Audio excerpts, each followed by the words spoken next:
living. And here in the garden, we are amongst the land of the living. You hear me? Hey guys, I just wanted to come to you real quick because I learned something major, a major mistake that I made last year. And I just want to bring you all in on it because I was having some compost delivered for my beds to flip my beds over.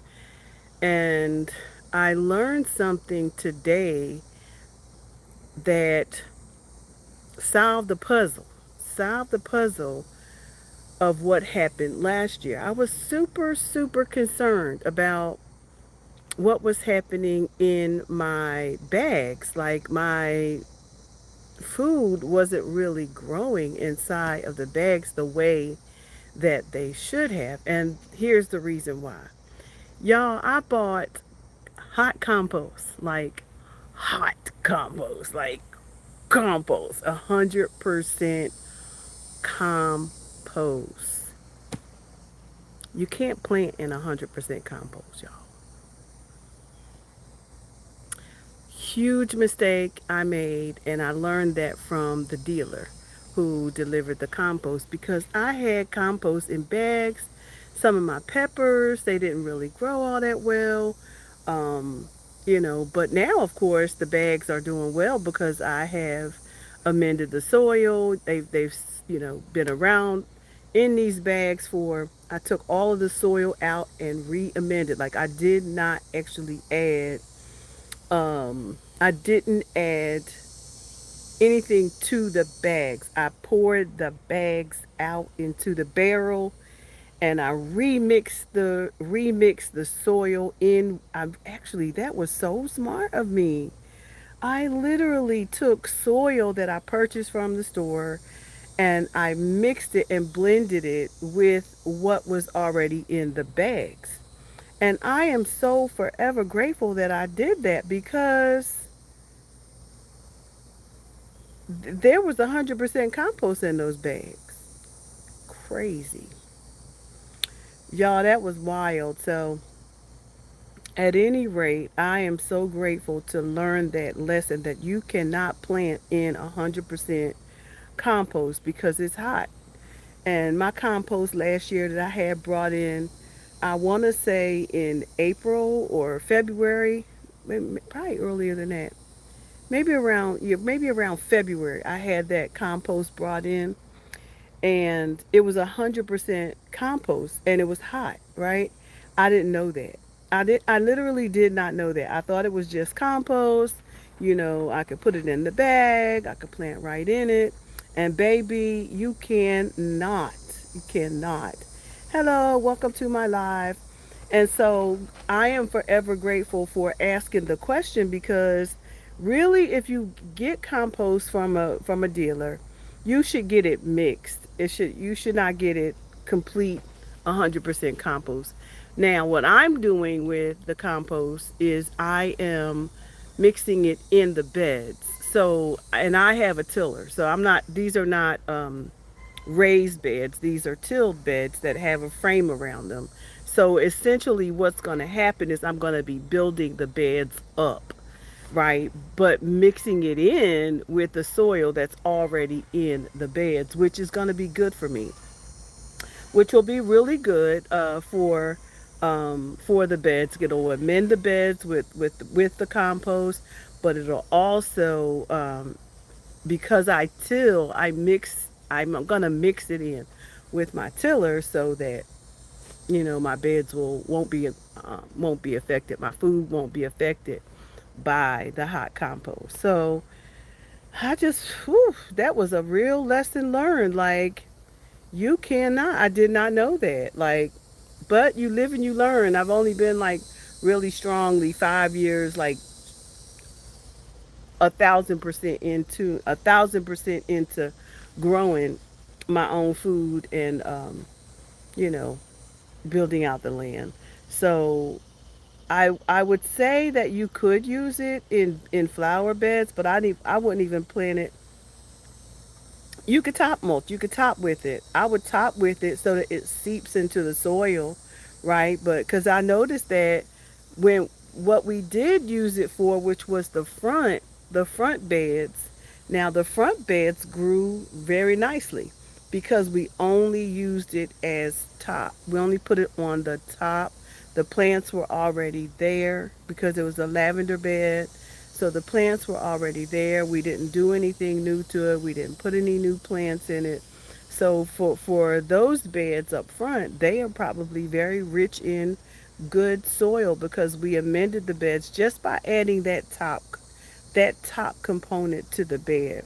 So just wanted to make sure for those of you who, maybe, kind of novice at this too, that just be mindful. Make sure your soil is mixed. Do not plant in 100% compost because it'll burn. It'll burn your plants. All right? It'll burn your plants. You know, because it be hot. And I was thinking also the same with the wood chips that I put down. That thing was hot. Those were some hot wood chips. They were just like cut down off the tree, like wood chipped. They were hot too, So I don't know. We live and we learn on this journey called gardening and homesteading. And, I have a mini homestead. It's not like acreage. So what I'm doing here is growing me some food, raising me some chickens.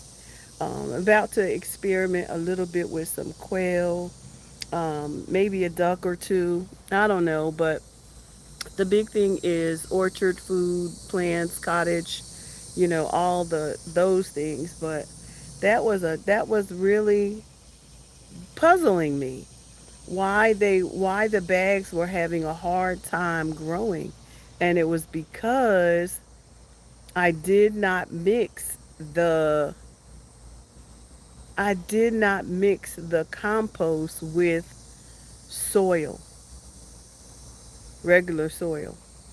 And so it inhibited it a little bit. It affected the growth. Even though things grew, they didn't grow like they should have. It will affect your plants. It will burn them. So we want to make sure that we're not, you know, harming the plants. Anyway, lesson learned.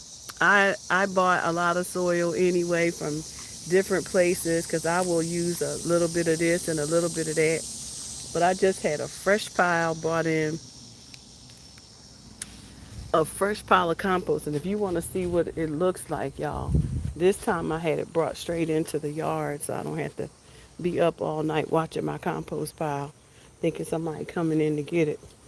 So I got a fresh pile and they just delivered it, dumped it right onto the ground.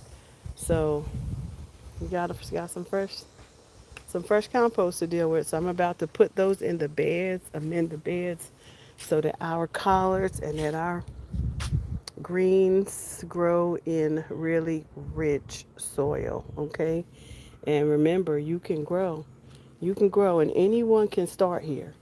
Anyone can start. I want you to remember that. Anyone can start here because all you need is a seed, a pot, a plot, and a plant. All you need is a seed, a pot, a plot, and a plant. These are greens. These are babies. These are bok choy. These are green beans. Look, you can grow here, okay? Everyone can grow here. All you need, again, is a pot, a plot, and a plant. Let's do it, everybody. I want to see y'all growing food. Join the community. Subscribe and like my channel and join the community. If you are growing, I want to know what you are experiencing. I want to know what what things do you have got going on that I might can learn from, or what we can learn from each other in community. So if you are interested in learning more about growing your own economy, and we're not just growing food, we're growing agribusinesses, agritourism, we're growing our banks, our bank accounts, we're venturing into our own shares and our own buying companies. We're doing all that over here because I am an investor. I'm also not just a corporate investor, but I'm an investor in real estate. So I teach you how to find the right property. Because if I had not been, and this is so important, and I'm glad I'm saying this because um, I had a friend reach out to me and say, I really want to grow, but I can't grow. I can't grow in my backyard because I live in the HOA. See, that's what I'm talking about. That's why finding the right land is so critical because baby, if I don't know what I would have had to done if they told. That's why HOA we could not do it. Me and my husband do not. There is no freedom. There's no freedom in an HOA. There is constant surveillance. That's what that is. And baby, I don't want no parts of nobody HOA. You hear me? You pay large fees and they tell you what to do with your house. Okay? They tell you what to do with your land. And for me, that ain't happening. That is not freedom. And so I just want us to be aware of that we need to help our HOA sisters and brothers out because, whoa, teaching them how to grow in Vigo compost, how to grow in the house, how to maybe build a screen porch, maybe grow a greenhouse on your porch, greenhouse porch, like a greenhouse in back of your house, like attached to your patio or something because that way you could still grow versus growing and they probably don't want you to till up the property, till up the land, or interfere with wires or whatever they got going on in these HOAs. So I don't know what it is, but baby, I'm glad I'm not there. So but you can grow in bags. All you need is a pot, a plot, and a plant. I'm trying to tell y'all, grow in your own greenhouse. I've got greenhouses up here on the porch. Greenhouses up there on the porch. Get you a greenhouse up there on the porch, okay? That's a recommendation. Get you build something on your patio. Don't let don't let the enemy have you thinking you can't grow. Because baby, you can now build a green you can now do indoor gardening and build an entire greenhouse underneath your kitchen counter. That's how savvy. That's how savvy, y'all. Gardening has gardening is getting because what if you can't get outside? What if what they spraying outside is not going to allow you to grow outside? We have to be environmentally conscious about everything these days. So at any rate, just wanted to let you all know that I truly messed up on that. Wanted to let you know all know don't be getting no hot compost. Don't y'all be planting directly in no hot compost. Y'all gonna burn them plants. All right, don't burn them plants. All right, everybody, y'all go and have the most amazing day, and whatever you do, don't let nobody get in the way on your journey to becoming in this season. Okay, bye for now.